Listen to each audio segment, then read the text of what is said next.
आदर के साथ शहीदों को श्रद्धांजलि दी। भगत सिंह जी, सुखदेव, राजगुरु, उन लोगों को कल के दिन फांसी दी गई थी।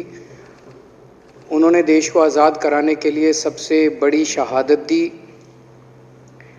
अध्यक्ष महोदय, मुझे बेहद खुशी है कि वैसे तो हम सब लोग सभी शहीदों को नमन करते हैं, सभी स्वतंत्रता सेनानियों का आदर करते हैं, लेकिन उन सभी स्वतंत्रता सेनानियों में एक तरह से दो चमकते सितारे हैं, बाबा साहब अम्बेडकर और भगत सिंह।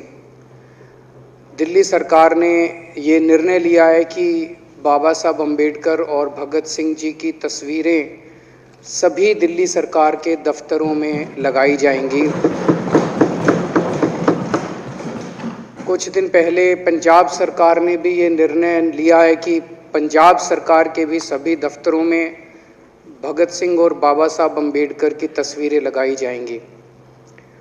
जब से ये ऐलान किया गया है, मैं तो सोच रहा था कि हमारे विपक्ष के साथी इसके ऊपर हमें बधाई देंगे, तारीफ करेंगे कि बहुत अच्छा निर्णय लिया गया। शुक्रिया।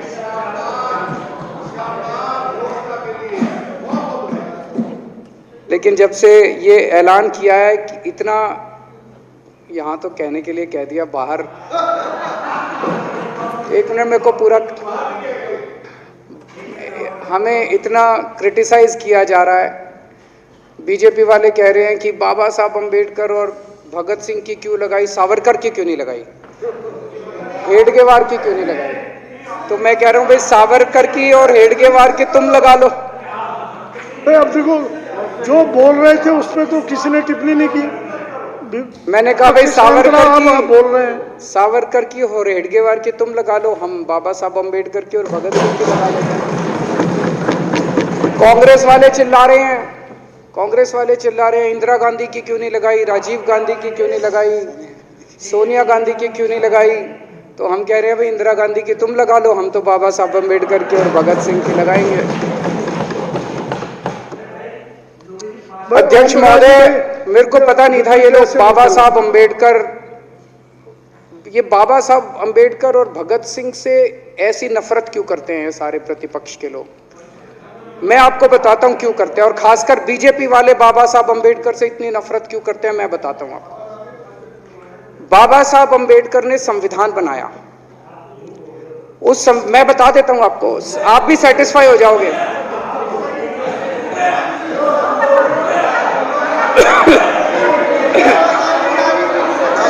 सुन के चले जाना। बाबा साहब का नाम सुनते ही वॉकआउट कर गए। बाबा साहब का नाम भी नहीं सुनना चाहते। बाबा साहब अम्बेडकर का नाम सुनते ही सुन तो लो।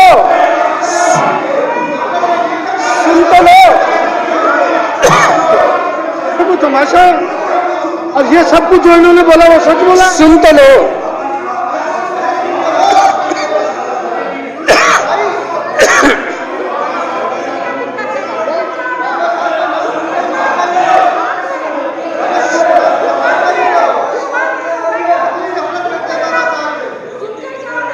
बाबा साहब अम्बेडकर ने, सदस्यों से प्रार्थना कर रहा हूँ, अध्यक्ष महोदय, बाबा साहब अम्बेडकर ने, मुख्यमंत्री जी बोल रहे हैं, डिस्टर्ब ना करें प्लीज।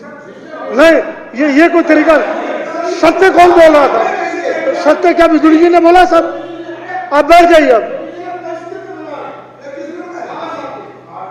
बाबा साहब अम्बेडकर ने देश का संविधान बनाया। संविधान में लिखा उन्होंने कि भारत के अंदर जनतंत्र होगा। इस जनतंत्र के अंदर चुनाव होंगे। चुनाव में जनता वोट डालेगी। वोट डाल के जनता अपनी सरकार चुनेगी। वो सरकार लोगों के सपनों को पूरा करने के लिए काम करेगी। बीजेपी को ये पसंद नहीं है। बीजेपी नहीं चाहती चुनाव हो। बीजेपी चाहती है कि चुनाव खत्म हो जाए। चुनाव होने ही नहीं चाहिए। चुनाव गंदी बात है इनके हिसाब से। चुनाव गलत बात है इनके हिसाब से। एमसीडी के अंदर 15 साल इन्होंने जम के लूटने के सारे दुनिया के रिकॉर्ड तोड़ दिए। गिनीज बुक वालों की मीटिंग चल रही है कि हम भारतीय जनता पार्टी का नाम आने वाला है गिनीज बुक के अंदर, एनसीडी का और बीजेपी वालों का। शानदार इन्होंने परफॉर्मेंस किया है। 15 साल के अंदर इन्होंने लूटने में कोई कसर नहीं छोड़ी। लूटने के बाद जब जनता में त्राही त्राही मच गई, लोग दुखी हो गए 15 साल के इनके शासन के बाद, और जनता ने मन बना लिया कि इस बार इनको मजा चखाएंगे और गुस्सा जाहिर करेंगे। चुनाव आयोग ने ऐलान कर दिया कि हम आज शाम को 5 बजे 9 तारीख को 9 मार्च को शाम को 5 बजे आज चुनाव की डेट्स की घोषणा की जाएगी। 4 तारीख को प्रधानमंत्री के दफ्तर से फोन जाता है, चिट्ठी जाती है चुनाव कमिश्नर को, चुनाव रद्द कर दो।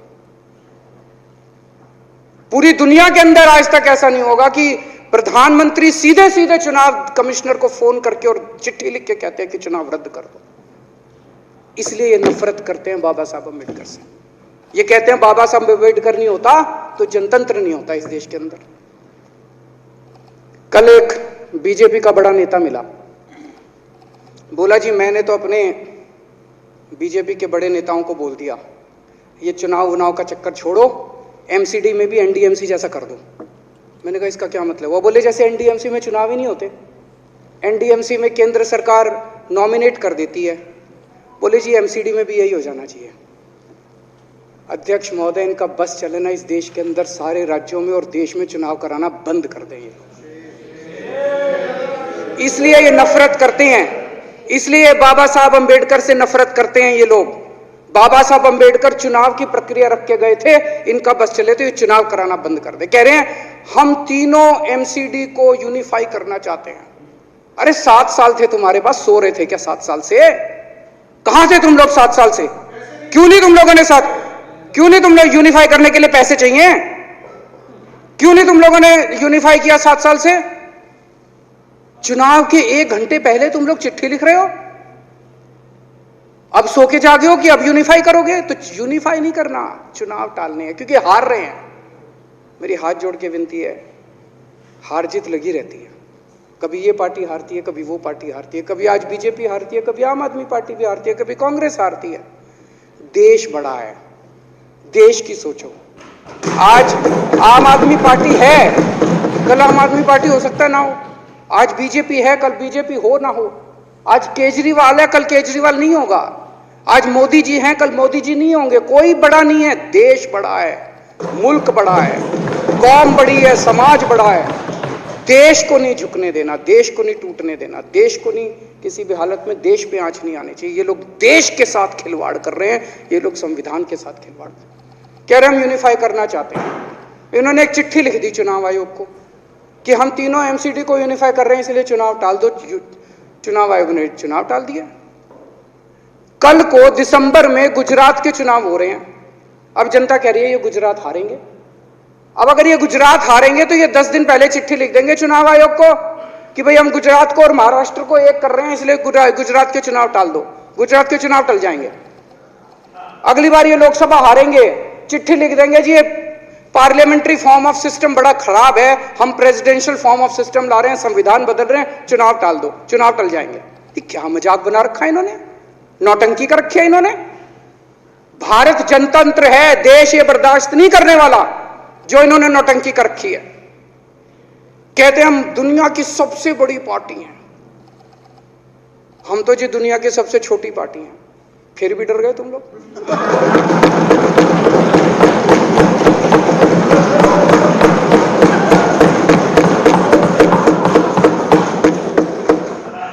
दुनिया की सबसे बड़ी पार्टी दुनिया की सबसे छोटी पार्टी से डर के भाग गई। क्या कायर हो यार।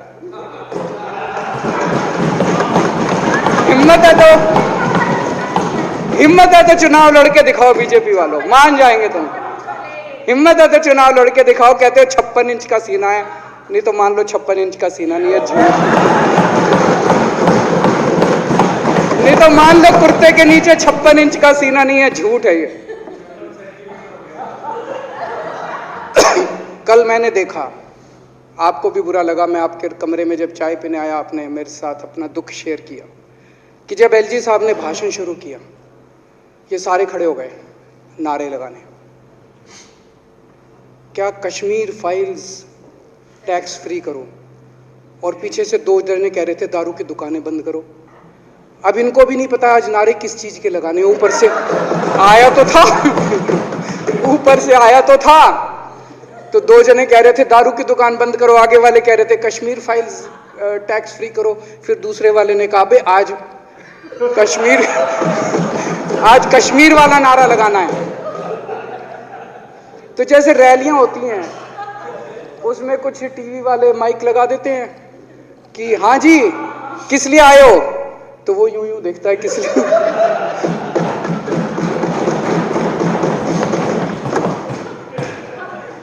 क्या हाल बना दिया इनका। इसलिए थोड़ी राजनीति में आए थे, इसलिए थोड़ी राजनीति में आए थे। एक पिक्चर आई थी बंटी और बबली, उस पिक्चर में एक सीन था, कुछ लोग एक नेता के घर के सामने जाते हैं, हमारी मांगे पूरी करो, हमारी मांगे पूरी करो। नेता बाहर आता कहता है क्या मांगे हैं, तो सारे एक दूसरे की तरफ, उनको पता ही नहीं क्या मांगे। आज सारे देश की सारी भारतीय जनता पार्टी एक पिक्चर के पोस्टर लगा रही है गली गली में जाके। पूरी सारी भारतीय जनता पार्टी देश में एक पिक्चर के पोस्टर लगा रही है। इसलिए राजनीति करने आए थे, पिक्चरों के पोस्टर। अपने बच्चों को क्या जवाब दोगे? घर जाके बच्चे पूछेंगे पापा क्या काम करते हो? पिक्चरों के पोस्टर लगाता हूं।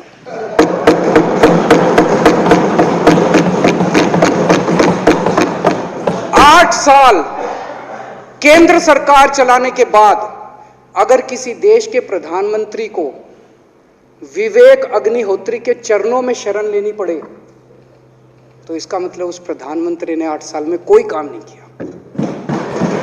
8 साल खराब कर दिए।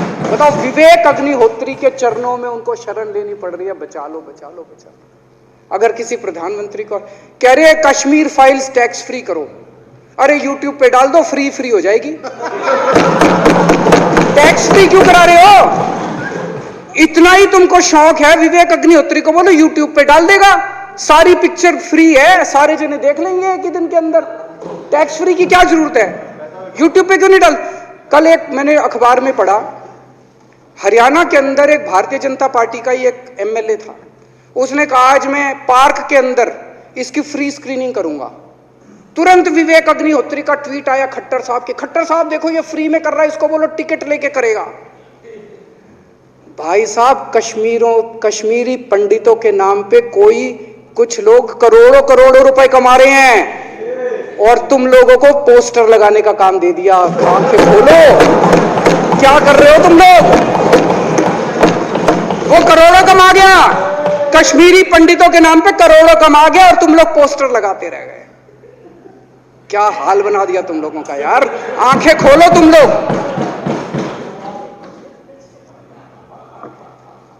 भेड़ बकरियों की तरह हाँक रखा है पूरे बीजेपी वालों को, भेड़ बकरियों की तरह हाँक रहे हैं। एक दिन बोले 3 का कृषि कानून लेके आए हैं, बहुत शानदार है, और फिर नीचे मैसेज आया भाई सारे जने तारीफ करो मोदी जी की। सारे बोले वाह मोदी जी वाह, क्या मास्टर स्ट्रोक है।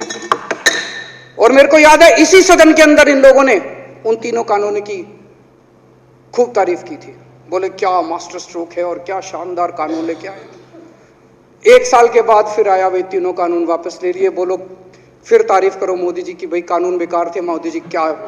इसी सदन के अंदर इन लोगों ने इतनी बेशर्मी, दिमाग पे ताला लगा रखा, इन्होंने कहा वाह मोदी जी वाह, क्या 3 कानून खराब थे आपने वापस ले लिया, देश को बचा लिया। क्या मास्टर स्ट्रोक, ये क्या हाल बना दिया आप लोगों का यार। फिर थोड़े दिन बाद बोले भाई दारू की दुकानों के खिलाफ करो, फिर सारे जने दारू की दुकान बंद करो, दारू की। अब दारू ठीक हो गई दिल्ली में? आजकल तो शोर नहीं करते तुम लोग। अब कश्मीर फाइल आ गई, पहले कृषि कानून, रोज काम दे रखा है तुमको, कुछ ना कुछ ऊपर से आ जाता है, काम दे रखा है। अब दारू की दुकानें। मेरा एक ही निवेदन है मेरे बीजेपी के साथियों से, आप तो अपने ही हो, आप तो सब अपने, मेरे छोटे भाई बड़े भाई बिदुरी साहब तो बड़े भाई है मेरे, आप तो सारे अपने हो यार। थोड़ा सा देश के बारे में सोचो यार, थोड़ा देश के बारे में सोचो। हिटलर भी जो था वो कम से कम अपने चमचों को नौकरी देता था, रोजगार देता था। इतिहास उठा के पढ़ो, उसने रोजगार तो दिया था, इन्होंने क्या दिया आपको? आपके बच्चों को नौकरी दी? आपके घर में कोई खाने पीने का इंतजाम करा? आपकी बिजली का इंतजाम करा? केजरीवाल काम आता है आपके? आपके भी घर की बिजली फ्री कर रखी है। दिल्ली के 12 लाख बच्चों को नौकरी दी है मैंने, स्कूल ठीक कर दिए, अस्पताल ठीक कर दिए। आपके घर में कोई बीमार हो, केजरीवाल दवाई पहुंचाता है, मोदी दवाई नहीं पहुंचाता। केजरीवाल काम आया।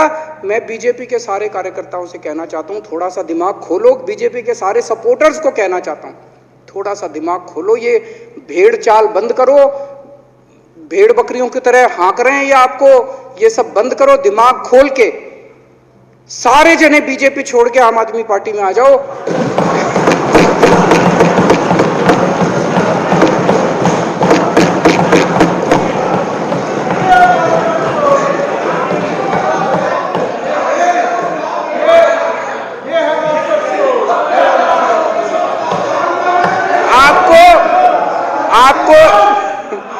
आपको इज्जत मिलेगी, सम्मान मिलेगा।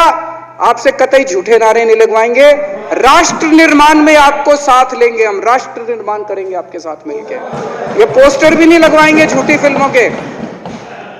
और जो भी करना हो, कम से कम यार ये पिक्चर का प्रमोशन करना तो बंद करो।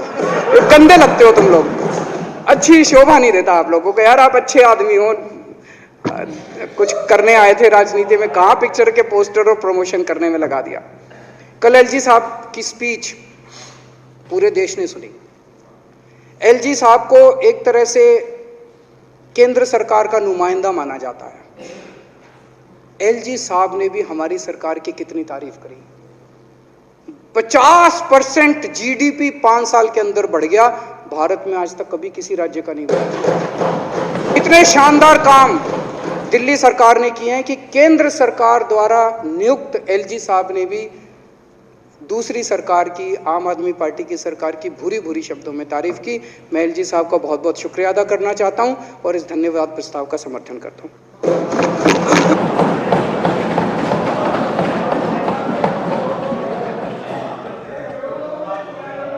अब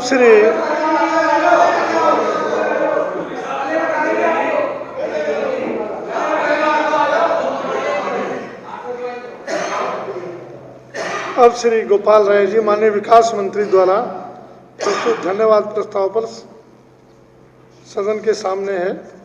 माने कि यह सदन उप राज्यपाल द्वारा दिनांक 23 मार्च 2022 को विधानसभा में दिए गए अभिभाषण के लिए उनके प्रति हार्दिक आभार प्रकट करता है। यह प्रस्ताव सदन के सामने है। जो इसके पक्ष में हाँ कहें, जो इसके विरोध में ना कहें। हाँ पक्ष जीता। प्रस्ताव पारित हुआ। माननीय उपराज्यपाल महोदय को इसकी सूचना दे दी जाएगी। जो सदस्य कल दिनांक 25 मार्च, ये इसलिए है कि बजट 25 मार्च को पहले पेश होना था। हमारे 280 नहीं लगे थे। आज 280 हम लगा सकते हैं। शाम 6 बजे तक नोटिस शाखा कमरा नंबर 46 में अपने नोटिस 280 के लिए दे सकते हैं। शाम 6 बजे तक खुला रहेगा। अब सदन की कार्रवाई शुक्रवार दिनांक 25 मार्च 2022 नहीं अब प्लीज एमएलए ने आरएसएस के बारे में ऐसे शब्दों का इस्तेमाल किया तो नहीं होना चाहिए। तो मैं आपसे आग्रह करूंगा उन शब्दों को जरूर डंडा वही लगाएंगे।